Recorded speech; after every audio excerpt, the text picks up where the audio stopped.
Bonsoir à tous et soyez les bienvenus dans cette nouvelle édition du journal. Avec nous ce soir sur le plateau, Mohamed Waladi, membre du collectif pour une fiscalité dérogatoire à Mayotte. Bonsoir. Bonsoir. Alors vous continuez votre combat pour régulariser la situation à Mayotte, notamment en termes de foncier, de fiscalité. On verra, une rencontre se prépare dans quelques temps. On verra ce qu'il en est très exactement et qui est convié à ce rendez-vous. On en parle tout à l'heure avec vous, Mohamed Waladi.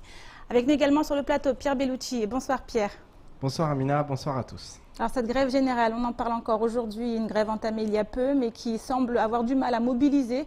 On va le voir tout à l'heure avec vous dans quelques instants, Pierre. Mais d'abord, voici les titres de ce jeudi 10 novembre. Hier matin, la victoire de Donald Trump a été vécue comme un tremblement de terre politique à l'échelle mondiale. Ainsi, partout dans le monde, en France, mais aussi au sein de son 101e département, la population a vivement réagi au vote des Américains. Nous sommes allés demander l'avis de la population mahoraise ce matin et ceux-ci sont unanimes. Le choix des Américains inquiète dans un département qui accueillera à la fin du mois la candidate du Front National. Reportage. Ce matin, la centrale électrique des Badamiers a mis en place son exercice annuel face aux incendies. Ainsi, le représentant de la préfecture, la gendarmerie, la police, les pompiers, la DEAL, mais également les médias ont été conviés à participer à cette simulation. Et tous ont joué le jeu afin que cet exercice se déroule dans les meilleures conditions. Et tant mieux, car en ce lieu, mieux vaut être prêt en cas de problème. Explication. L'éducation était au cœur des discussions ce matin à la direction départementale du livre et de la lecture publique de Cavani. Association, acteurs de la vie citoyenne, élus, tous étaient conviés à cette première réunion concernant le projet intitulé « La bibliothèque dans la cité » qui sera mis en place en 2017. Le but est de favoriser un accès à la culture pour les jeunes de Cavani en fédérant les acteurs de la vie citoyenne et sociale du quartier. Plus d'informations à la fin de cette édition. Et on ouvre tout de suite ce journal avec cette grève générale qui en était aujourd'hui à son 3e jour, Pierre, une grève qui aujourd'hui suscite de plus en plus de questions. De plus en plus de questions, effectivement. Pourquoi ? Parce que il y a beaucoup de difficultés à mobiliser, hein, on ne va pas se le cacher. Effectivement, du côté des syndicats, on dit que la mobilisation est forte et satisfaisante. Mais non, elle ne l'est pas. Elle ne l'est pas parce qu'on est dans une grève générale, on est dans un mouvement intersyndical, public-privé. On se souvient, il y a quelques mois, il y avait déjà beaucoup plus de monde. Et le symbole, c'est ce matin, on le voit, hein, ce matin, il y a eu cette tentative de barrage à Doujani, ça a duré 5 minutes. Les forces de l'ordre étaient sur tous les points stratégiques qui devaient être bloqués par les membres de l'intersyndicale et ça a fait pchit, notamment à la barge. On sait qu'ils étaient à Tsararano, les forces de l'ordre avaient vraiment prévu le coup, ils étaient présents, ils ont vraiment couper court à toute tentative de blocage de l'île. Donc ça, c'est forcément un échec. Et l'autre échec, c'est que après 3 jours, il n'y a aucune discussion, il n'y a aucune réaction de la part de l'État. Et ça, c'est vraiment symptomatique. C'est qu'ils ne mobilisent pas, l'État ne réagit pas. On le sait, c'est toujours comme ça. C'est pour ça qu'ils ont voulu changer de braquet ce matin en bloquant l'île. Parce qu'ils savent qu'en bloquant, c'est le seul moyen qu'ils trouvent actuellement, et depuis plusieurs mois déjà, pour se faire entendre et pour qu'il y ait une réaction en face. Or maintenant, même les blocages ne fonctionnent plus, donc c'est de plus en plus compliqué. Alors une intersyndicale qui faisait corps encore il y a peu, aujourd'hui on a l'impression que ça se dissipe un tout petit peu. Les avis divergent au sein notamment en ce qui concerne la méthode. Si on est d'accord encore sur le fond, sur la forme, c'est différent. Oui, et puis il faut aussi expliquer quelque chose, c'est qu'au sein de cette intersyndicale, il y a du public, il y a du privé, on défend les intérêts des uns et des autres. Mais par exemple, pour ce qui est du SNUPP, c'est vrai qu'ils sont beaucoup plus dans le public, notamment sur les problématiques dans l'enseignement, au niveau de l'éducation nationale.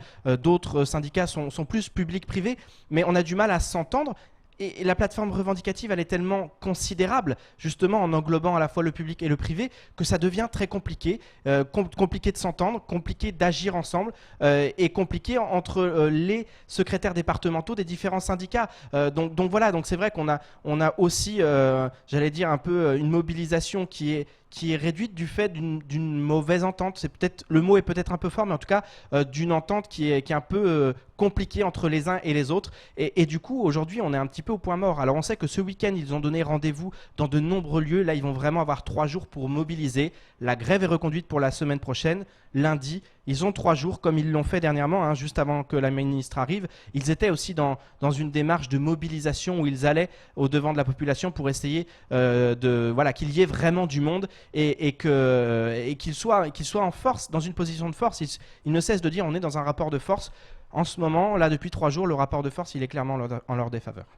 Merci beaucoup Pierre, vous restez avec nous et direction maintenant le conseil départemental où les langues se délient peu à peu à propos de la crise qui mine l'institution. Les déclarations et prises de parole successives d'Armami Abdoulouassiou pour demander notamment la démission immédiate du cabinet du président ne laissent pas certains indifférents. Après Bichara Bouhari, hier, ce matin, c'est l'ancien président du conseil départemental, Daniel Zaidani, et qui a tenu à s'exprimer. L'élu de l'opposition semble ainsi se ranger du côté d'Armami, en pointant avec virulence le travail fourni par les élus de la majorité. On écoute ses propos lors de la matinale de Kwesi. Pour moi, aujourd'hui, et je pense que la population a le même regard, c'est que le conseil départemental n'est pas présent au grand rendez-vous. Donc oui, il y a des problèmes au sein de ce conseil départemental et je pense que le mérite qu'on peut donner aujourd'hui à la conseillère départementale de Mamoudzou 1, Madame Armami, c'est qu'elle explique qu'une des raisons de ces problèmes est liée dans la manière dont les décisions sont prises au sein de la majorité. Donc c'est vrai qu'elle apporte sur la place publique un problème qui est lié, qui devrait être réglé en interne. Mais aujourd'hui, lorsque je vois tous les élus de la majorité qui se regroupent afin de dénigrer la conseillère départementale, ça me cause un problème. Moi, je souhaiterais que ces élus viennent plutôt sur les plateaux expliquer pourquoi le conseil départemental n'est pas au grand rendez-vous sur lesquels nous l'attendons. Aujourd'hui, nous n'avons pas besoin de savoir pourquoi Armami est en désaccord avec la majorité. Nous avons besoin d'avoir des réponses sur les manquements du conseil départemental dans ses missions. Et au lendemain de l'élection de Donald Trump à la tête des États-Unis d'Amérique, le monde entier est sous le choc. Entre raillerie, colère, crainte et déception, les réactions se multiplient aux 4 coins du globe. La France et son 101e département ne sont pas en reste et nombreux sont ceux à s'exprimer sur le sujet. Ce matin, nous sommes donc partis à la rencontre de la population pour connaître son avis sur le sujet. Reportage signé Assoumani Darwesh et Pierre Bellucci. Les États-Unis vivent actuellement un tournant politique historique. En devenant le 45e président de son pays, Donald Trump a provoqué un véritable raz-de-marée à l'échelle mondiale. Tous les médias ne parlent plus que de ça. Et nous sommes donc partis à la rencontre des habitants du 101e département pour leur donner la parole. Et si certains restent très pragmatiques quant au vote des Américains, d'autres y voient le rejet d'une évolution des mentalités. Il a été élu par le peuple américain, donc il a été choisi malgré son parcours et ses convictions. Voilà, donc il a été élu unanimement et forcément il y a des heureux et il y aura des malheureux. On va dire les États-Unis ne sont pas encore prêts à élire une femme au pouvoir, c'est ça qui était dommage. Donc moi je pense qu'il y aurait eu un homme en face de Trump, Trump n'aurait pas gagné. Parce qu'on sait tous les opinions politiques de Trump. Donc je ne pense pas que les Américains ont vraiment choisi. Moi je pense surtout qu'ils ont voté par défaut. Quoi qu'en pensent les uns et les autres, Donald Trump va devenir le 20 janvier prochain le président de la première puissance mondiale. Et lorsque l'on évoque ces idées, toutes les personnes interrogées à Mayotte sont unanimes. Il est un président raciste, d'après la campagne, ce qu'il a dit, là, on voit qu'il est raciste, il ne paie pas les musulmans, les noirs, tout ça. Même Marine Le Pen, il a félicité, c'est la première qu'il a félicité de sa réussite. Donc tout le monde a eu peur de lui. Moi, depuis que j'ai vu à la télé que c'est lui qui a élu, vraiment, je suis inquiet. Moi, je suis inquiet. Je ne sais pas la politique, mais on verra ça dans peu de temps, parce que je vous jure que Dieu va les punir. Moi, perso, je m'en fous parce que je n'ai pas l'intention d'y aller. Maintenant qu'il n'aime pas les étrangers, bon, ben, ça c'est son opinion. Ce qui est dommage, c'est qu'il soit à la tête de la première puissance mondiale. C'est ça qui est inquiétant surtout. au niveau de tous les conflits, comment il va gérer ça, les relations internationales des États-Unis, parce que ça influe sur tout le monde, donc c'est ça qui est inquiétant. Maintenant, des racistes comme lui, il y en a partout, on en a aussi en France. D'ailleurs, il y en a une qui va venir là, à la fin du mois, donc voilà. Fermeture des frontières, construction d'un mur avec le Mexique, rejet de l'islam, politique agressive face au Moyen-Orient. Durant la campagne, le candidat Trump a tenu un discours tendant vers l'extrême droite radicale. Alors, quant à savoir s'il mettra des actes sur les mots, chacun possède son avis. Je pense que c'est une prolongation un peu de la politique de Bush, c'est un peu la même chose. Donc je pense que le ressenti va se faire d'ici les prochains mois et que voilà qu'on va malheureusement subir encore une fois le mauvais choix du politique américain et qu'on va encore le subir aussi bien en Europe qu'ici chez nous à Mayotte. L'interview qu'il a dit que Hillary Clinton lui a félicité. Il est le président des Américains, de tous les Américains, de tout le monde. Il veut que tout le monde lui approche pour travailler ensemble. Là, c'est une bonne idée. Mais je ne sais pas, est-ce qu'il va changer d'après les campagnes, ce qu'il a dit. Toujours, on n'a pas confiance de lui. Oui, bon après, il a peut-être dit ça dans ses discours, mais après la mise en place et faire appliquer des choses comme ça, je pense que c'est inconcevable et pas possible. Le 20 janvier prochain, Barack Obama cédera les clés de la Maison-Blanche au nouveau président des États-Unis. En attendant et depuis hier, nombreux sont ceux à vouloir se réveiller d'un vilain cauchemar, notamment aux États-Unis, où les manifestations anti-Trump se multiplient avec un slogan très clair. Ce n'est pas mon président.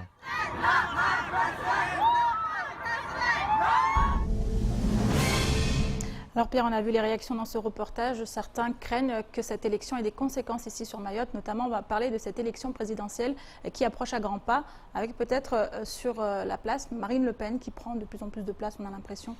Oui, alors peut-être commencer par effectivement ses conséquences directes. Alors on l'a évoqué, notamment France Mayotte l'a évoqué ce matin. On va prendre un exemple très simple, mais c'est vrai que les marchés financiers se sont écroulés après son élection. Wall Street, la bourse a vraiment chuté. Le dollar aussi a chuté. On sait que le pétrole est acheté, les barils de pétrole sont achetés en dollars. Le fait qu'il baisse, ça veut dire qu'il y aura logiquement une baisse des prix dans les stations à Mayotte également. Voilà, ça, ce sont des conséquences directes. À court terme, à long terme, il faudra voir. Parce que l'incertitude, c'est qu'on ne sait absolument pas ce qu'il va faire avec sa politique. On sait que François Hollande, Barack Obama, Donald Trump, Angela Merkel, effectivement, ce sont des présidents de nations très importantes, très puissantes, mais il y a beaucoup de choses qui les dépassent, et notamment la finance. On sait que ce monde est régi par la finance et qu'ils ne peuvent pas faire vraiment ce qu'ils veulent. Il y a aussi des marchés, il faut prendre en considération beaucoup de choses. Donc, il était en campagne, il a dit énormément de choses durant cette campagne, des choses qui font vraiment peur aux uns et aux autres à travers le monde. Maintenant, comment il va vraiment le matérialiser, j'allais dire, dans sa politique et comment il va agir exactement, pour l'instant, on ne sait pas. C'est vrai qu'il a eu ce discours rassembleur, donc on peut se dire qu'il a fait ça, c'était un jeu politique, il fallait qu'il se démarque, il fallait qu'il soit élu. Pour être élu, il a fait ça. En tout cas, c'est ce que tout le monde espère, même si on sent bien qu'effectivement, dans sa politique, c'est un homme d'extrême droite qui a un cheval de bataille, c'est l'immigration. Et là, effectivement, on rentre dans nos élections aussi à nous, puisque c'est une problématique mondiale. Aujourd'hui, on le voit en Europe, notamment, la montée des extrémismes, et notamment de l'extrême droite, est de plus en plus importante. On va parler de pays comme l'Autriche, par exemple, les Pays-Bas, prochainement, peut-être. Donc voilà, on le voit, il y a une montée de l'extrémisme, il y a une montée aussi du ras-le-bol. Et c'est vrai que quand dans les sociétés, les citoyens en ont ras-le-bol, eh bien, ils vont se diriger vers ceux qui pointent du doigt. Et eux, ils pointent du doigt. Donc Marine Le Pen le fait en France, on va la recevoir très bientôt. Mais c'est vrai que son cheval de bataille, elle dit « Nous avons un problème en France, c'est l'immigration ». Et lorsqu'on voit qu'il y a de véritables problèmes dans ce pays, eh bien, certains vont dire « Ah oui, effectivement, elle a raison, le problème, il est là ». Donc voilà, donc on est dans ce... Les gens veulent des réponses ils veulent des réponses, ils veulent des changements, ils veulent effectivement, ils veulent que le système soit cassé. Eux ne proposent pas véritablement une casse du système, mais en pointant du doigt comme ça, en trouvant des boucs émissaires, ils pointent ça rassure la effectivement, population. ça rassure. On est dans une politique aussi de la peur, dire voilà, parce que c'est vraiment ça qu'il fait avec l'islam, notamment. Il est dans une politique de la peur avec Daesh. Il veut attaquer Daesh. Il a même parlé de s'en prendre aux familles de Daesh. Voilà, donc donc il a eu un discours très extrémiste à ce niveau-là. Et c'est vrai qu'aux États-Unis, c'est un discours qui parle. Parce que, et on a vu beaucoup d'interviews comme ça d'Américains qui disaient mais on voit ce qui se passe en Europe, on voit tous ces attentats, nous aussi on est touchés, on veut quelqu'un comme lui qui va faire la guerre, qui va aller faire la guerre contre cet islam radical. Et forcément, il y a des amalgames, il y a beaucoup de choses. Et cette montée, elle est dans tous les pays d'Europe. Et c'est vrai qu'il y a un véritable danger avec cet extrémisme. Donc, Marine Le Pen, elle a fait une campagne sur la dédiabolisation du Front National. Maintenant, on sait qu'au sein du parti, il y a de l'extrême droite radicale. Donc, c'est un danger. Est-ce qu'il va y avoir un réveil au niveau mondial? C'est peut-être justement, beaucoup disent que non, ça va entraîner, ça va être un effet domino. Peut-être qu'à l'inverse, beaucoup vont se dire non, là, attention, il y a danger. Le monde est en train de virer à l'extrémisme et on sait ce que ça a donné dans notre histoire. Merci beaucoup Pierre. Et autre élection, mais en France cette fois, la liste des candidats au présidentiel de 2017 s'allonge à mesure que l'échéance approche. Ce matin, nous accueillons celui qui portera la bannière de l'Union démocrate des musulmans français, Kamel Messaoudi. Installé à Mayotte depuis 13 ans, ce dernier connaît très bien l'île au Lagon. Il a également indiqué que son parti, loin d'être confessionnel, souhaite surtout valoriser la France multiculturelle. Ce radiologue de profession semble aujourd'hui bien décidé à œuvrer dans le monde de la politique. On écoute les motivations de celui qui a été adoubé par son parti pour devenir le futur président des Français. Je pense que je n'ai pas à me jeter des fleurs, c'est une question d'histoire et de frottement et de contact avec la population qui me pousse à aller dans ce sens-là et du devoir. Je pense que c'est plus un devoir de le faire qu'une prétention à n'importe quel prestige. Je n'ai rien à prouver à mon âge, autant sur le plan économique que sur le plan des responsabilités. Je le fais très honnêtement avec l'intérêt général et notamment de mettre la lumière sur Mayotte pour ses problématiques particulière et sur la nation pour cette France que je souhaite le plus multiculturelle et multiethnique, si on peut aller, possible pour développer cette France au plus haut, vu l'arrivée massive et assez dangereuse des extrêmes. Et l'histoire nous l'a prouvé hier matin pour ce qui se passe aux États-Unis. Et je suis convaincu que ce qui se passe aux États-Unis peut avoir une influence très importante sur la vie de tous les jours de la France et des Français. Un candidat qui nous parle justement des problématiques de Mayotte qui compte porter au niveau national. Alors vous, Mohamed Oualadi, vous êtes membre du collectif pour une fiscalité dérogatoire à Mayotte et vous, votre problème se positionne sur justement cette fiscalité qui assassine les Mahorais pour une grande part. Oui, exactement, parce que le cadastre fiscal n'est pas établi et donc forcément c'est illégal et inégal. Donc nous, on souhaite que ça soit rétabli avant que cette fiscalité soit mise en place à Mayotte. Alors aujourd'hui, vous avez effectué de nombreuses réunions d'information, vous avez invité de nombreux Mahorais à venir prendre part au débat. Le 20 novembre prochain, une autre rencontre est prévue, vous pouvez nous en parler? Pas forcément le 20 novembre, mais ce qu'il y a, c'est qu'avant, fin novembre, le conseil départemental sera appelé obligatoirement à se prononcer sur la loi de finances 2017. Et on espère qu'en ce moment-là, une motion sur la fiscalité dérogatoire que nous demandons sera approuvée par l'ensemble des élus.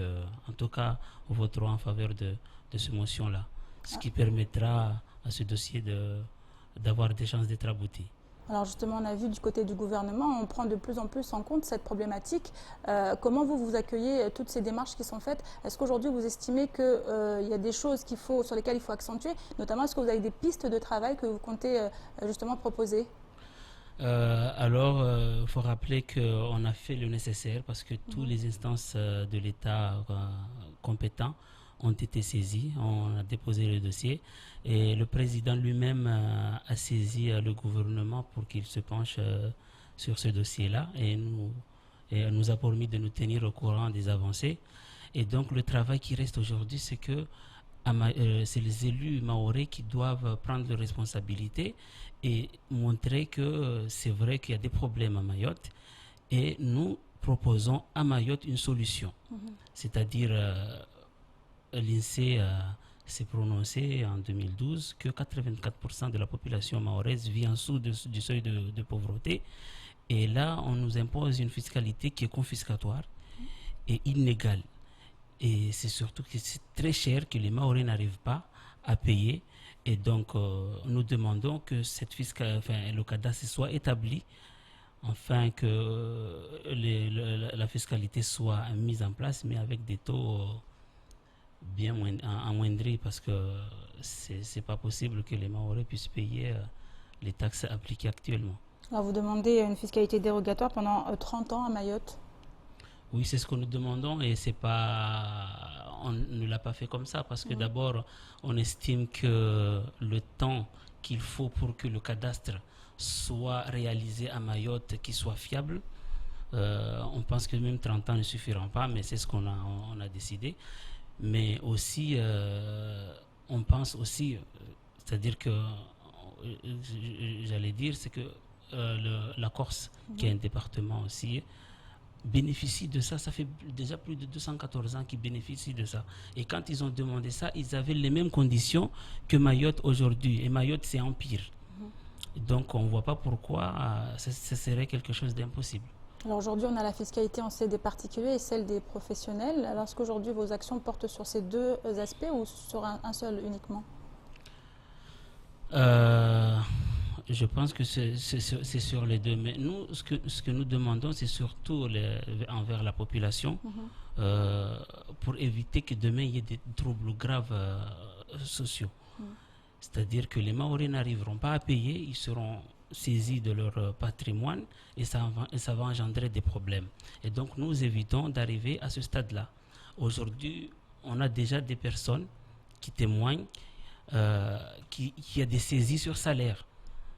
Il y a des personnes qui témoignent aujourd'hui qu'il y a des saisies sur salaire parce qu'ils n'ont pas payé leur foncier. Donc on en revient à cette fiscalité confiscatoire. Exactement.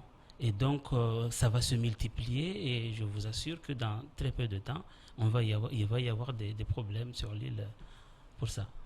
Merci beaucoup Mohamed Oualadi. Je rappelle que vous êtes membre du collectif pour une fiscalité dérogatoire à Mayotte. On suivra justement le rendu de ce que vous allez faire là, vos prochaines rencontres au conseil départemental.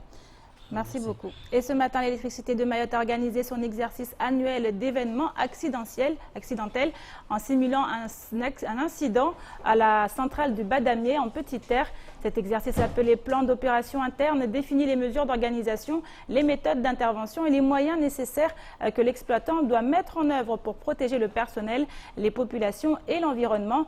Les médias étaient conviés afin de jouer le rôle qui est le leur en cas d'accident de ce type. Un sujet signé à Bassalidi, Pierre Bellucci et Leslie Vimnet. Nous avons 10 agents d'EDM spécifiquement formés à la lutte contre l'incendie qui sont intervenus immédiatement, à la fois avec des moyens mobiles, donc des lances à incendie qui permettent de combattre les départs d'incendie et de refroidir les cuves, également des moyens fixes qui permettent, avec des rideaux d'arrosage, de refroidir les cuves adjacentes au lieu où il y a l'incendie. Les pompiers sont intervenus très rapidement en renfort de nos équipes, et grâce à nos moyens conjugués, nous avons pu contenir et maîtriser l'incendie moins d'une demi-heure après son déclenchement. Dès le début de l'alerte, nos agents, conformément à notre procédure, ont été mis en sécurité, ont été regroupés, ce qui nous permet de ne pas déplorer ni de victimes ni de blessés. Le décompte a été fait grâce à notre système de recensement des personnes sur le site. Il n'y a pas d'impact sur la production d'électricité, pas d'impact sur l'environnement. Pas de panique, il ne s'agit là que d'une simulation. En effet, ce matin, les médias ont été conviés à la centrale des Badamiers afin de prendre part à un exercice incendie taille réelle. En effet, ce site industriel de l'électricité de Mayotte comporte un certain nombre de risques. L'entreprise veille donc à ce qu'aucun accident ne se produise, même s'il est également important d'être prêt en cas de problème. Le responsable de la production au sein de l'EDM nous parle du scénario choisi pour l'occasion. Alors le scénario aujourd'hui était un feu de cuve de rétention d'un des bacs de fuel de notre site de production, qui est un des scénarios à risque chez nous.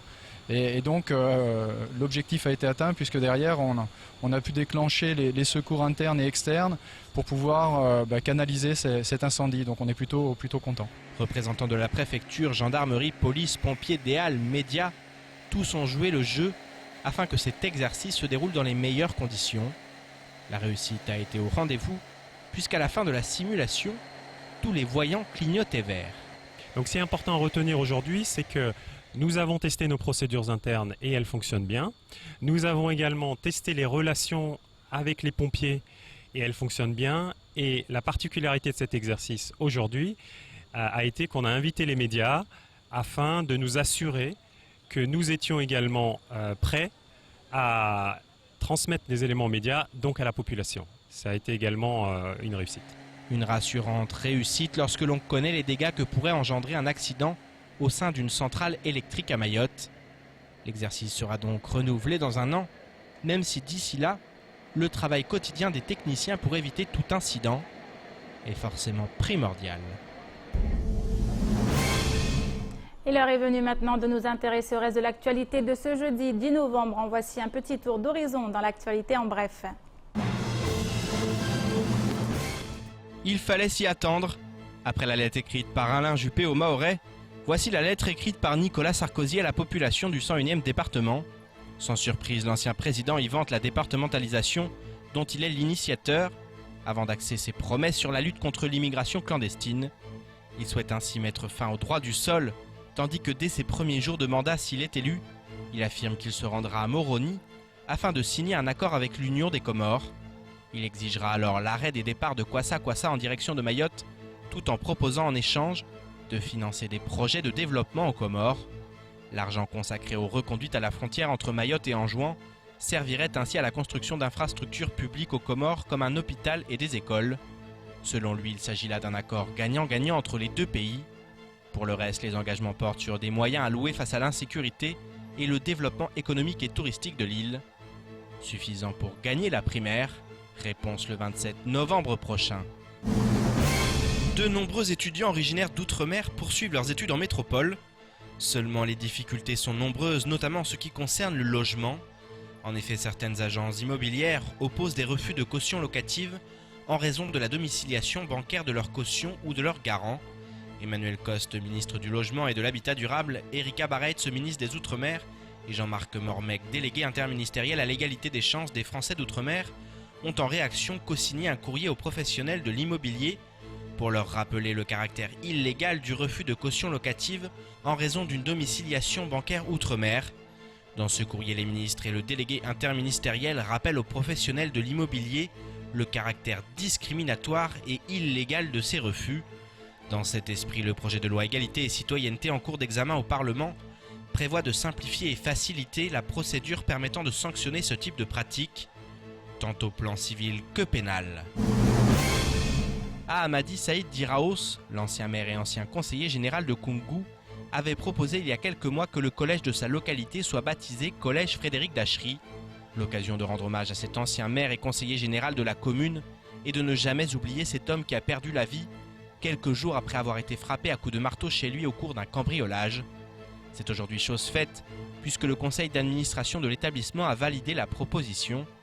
Mais Rao souhaite également que l'aéroport du département rende hommage à une autre grande personnalité mahoraise. Il explique ainsi, je cite, « Avant la fin de notre mandat, le conseiller général de Mamoudzou III, Jacques Martial Henry, a proposé une motion tendant à baptiser l'aéroport de Mayotte Aéroport international Marcel Henry. Je voudrais que le député sortant de la circonscription 1 du Nord, Bouenali Saïd Toumbou, écrive au gouvernement actuel pour solliciter la prise en compte de notre motion symbolique. La demande est faite, mais sera-t-elle entendue? Réponse dans les prochains mois.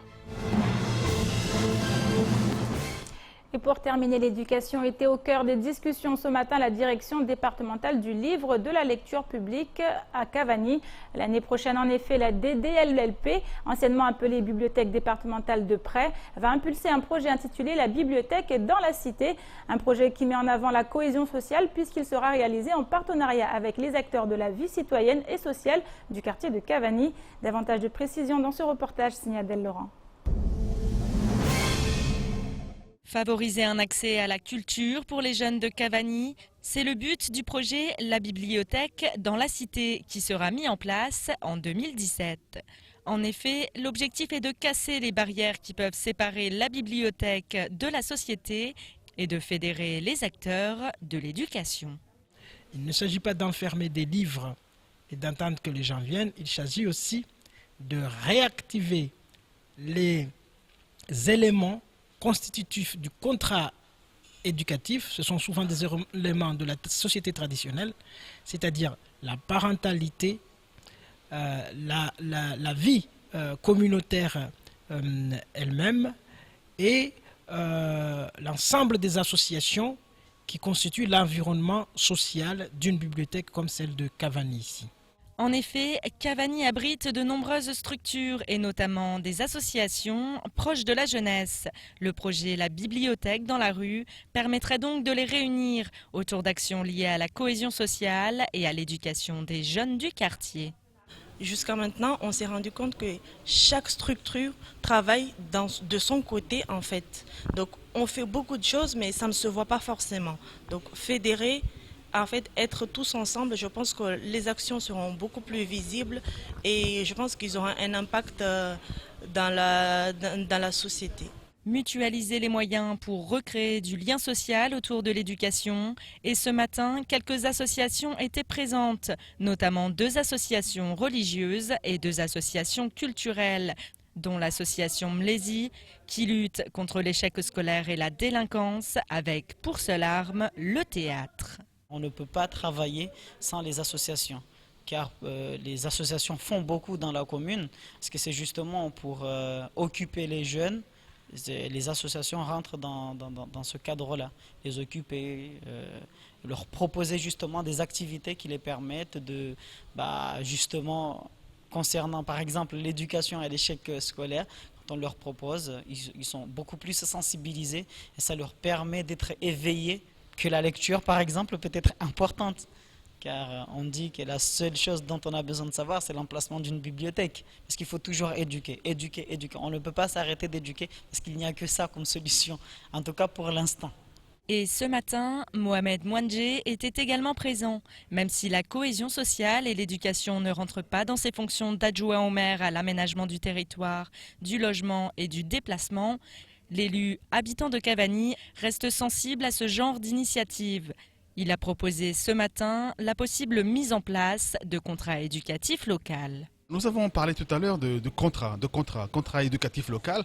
Je pense qu'avec le département, à travers la bibliothèque, la direction de la lecture et du lire, à travers donc cette direction, il y a un moyen de contractualiser entre la mairie de Mamoudzou et le département sur cette question éducative qui concernerait d'abord dans un premier temps les jeunes du quartier de Cavani, mais qui peut s'élargir sur l'ensemble des villages de la commune. Je pense qu'il faut toucher les jeunes et il faut mettre, encore une fois, je le répète, la question éducative au centre de tout système et ça passe par une contractualisation.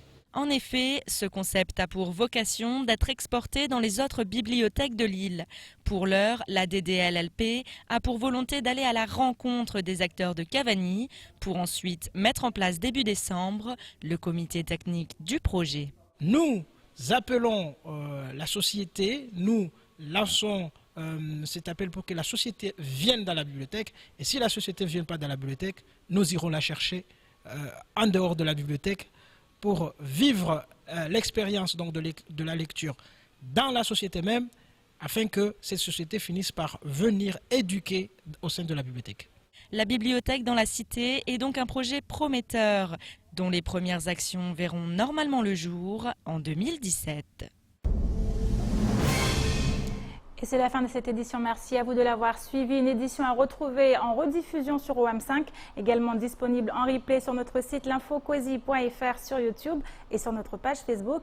Et 11 novembre oblige, la rédaction et moi-même vous donnons rendez-vous lundi prochain pour une nouvelle édition du journal. En attendant, ne ratez pas ce week-end votre magazine, les rendez-vous de l'info. Samedi, ce sera Jacques-Martial Henry qui est chargé de mission à MCG qui prendra la parole. Suivra ensuite dimanche Ariti Abdullah, porte-parole au Parti les Républicains ici à Mayotte.